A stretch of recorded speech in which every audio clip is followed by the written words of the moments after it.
আলাইকুম। এখানে আমি পুদিনার পাতা, ধইনার পাতা, সরিষা আর কাঁচামরিচ একসাথে বেটে নিচ্ছি।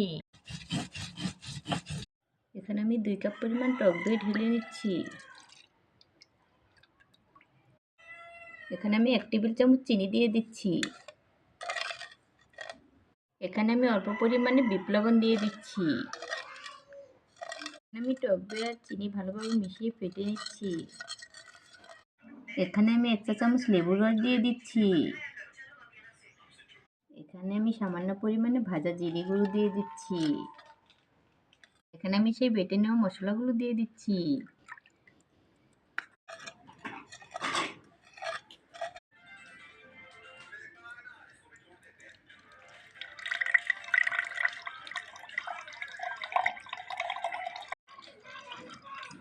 তো গাইস, তৈরি হয়ে গেল আমাদের মজাদার স্বাদের বুরহানি। কেমন হলো আমাকে জানাবেন। আর আমাদের এই রেসিপিটা যদি ভালো লেগে থাকে তাহলে একটা লাইক ও সাবস্ক্রাইব করে দিবেন।